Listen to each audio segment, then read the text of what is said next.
అన్న నమస్తే అన్న. నమస్తే అన్న. ఏ ఊరన్నా? మాది కొడంగల్ దళితాబాద్ మండల్. ఓకే, ఏందన్నా కొడంగల్లో ఎవరన్నా సీఎం రేవంత్ రెడ్డా లేకపోతే తిరుపతి రెడ్డా? తిరుపతి రెడ్డి అన్ని నడిపిస్తున్నాడు. ఆయనకి ఏ పదవి లేకపోయినా కూడా నేనే ముఖ్యమంత్రి, నేనే రాజును అన్నట్టు పరిపాలన కొనసాగిస్తుండు. బహుశా ఈ భారతదేశంలోనే పదవులు లేకుండా పరిపాలన జరుగుతుందంటే అది కేవలం తెలంగాణ రాష్ట్రం రేవంత్ రెడ్డి పాలన అని అనుకుంటున్నాం. ఎందుకంటే సంవత్సరం నడిచి కూడా దాదాపు 1 సంవత్సరం నడుస్తుంది. గ్రామ పంచాయతీ ఎలక్షన్లు కూడా లేవు. కాంగ్రెస్ నాయకులతోటి పాలన నడిపిస్తున్న ప్రభుత్వం ఏదైనా ఉందంటే అది కేసీఆర్ రేవంత్ రెడ్డి పాలన ఒకటి మాత్రమే ఉంది. ఓకే, రైతుల పరిస్థితి ఎలా ఉంది అసలు మీ ఊళ్ళో? చాలా ఘోరంగా ఉంది. కనీసం మా విలేజ్లోనే దాదాపు ఎంతోమంది రైతుల రుణమాఫీ కోసం చూస్తే 50% కూడా ఇప్పటి వరకు రుణమాఫీ కాలేదు. అన్న అబద్ధాలు చెబుతున్నట్టున్నారు. రేవంత్ రెడ్డి గారు మొత్తం ఇచ్చేసాని అన్నాడు, ఫ్లెక్సీలు పెట్టుకుంటున్నాడు, సంబరాలు చేసుకుంటున్నాడు. వాళ్ళ రైతుల పరిపాలన అంటే నువ్వు అబద్ధాలు చెబుతున్నావు. మరి వాళ్ళ నాయకులం ప్రజాప్రతినిధులమని ఎవరైతే చెప్పుకుంటున్నారో వాళ్ళు చర్చకి ఎప్పుడు పిలిచినా మేము సిద్ధంగా ఉన్నాము.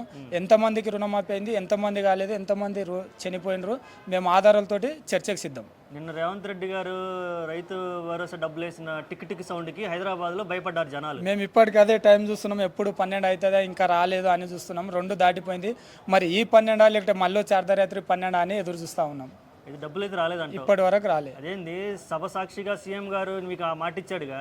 తెలంగాణ ప్రజలు ఆలోచించాల్సిన విషయము 15 నిమిషాల ముందు అర్ధరాత్రి 12 దాటిన తర్వాత టికా వస్తాయి, ఫోన్లు చూసుకోండి అని చెప్పిన మహనీయుడు తీరా చూస్తే 15 నిమిషాలకు 31st అని చెప్పిండు. మరి ఈ 31st మరి వచ్చే సంవత్సరం 31st తెలియదు.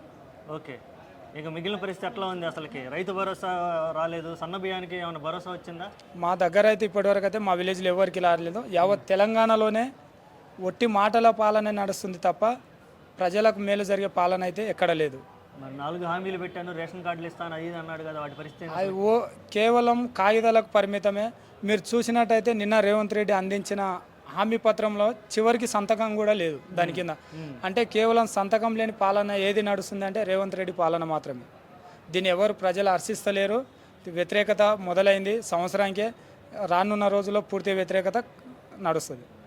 ఓకే, రాబోయే స్థానిక సంస్థల ఎన్నికలు ఉన్నాయి కదా, మరి దానికి ఎలా ఉండబోతుంది? తప్పకుండా కాంగ్రెస్ పార్టీ నాయకులకు గుణపాఠం చెప్పడానికి ప్రజలు సిద్ధంగా ఉన్నారు. 100% ఖచ్చితంగా వ్యతిరేకత ఉంది. ఓకే అన్న, thank you so much. Thank you.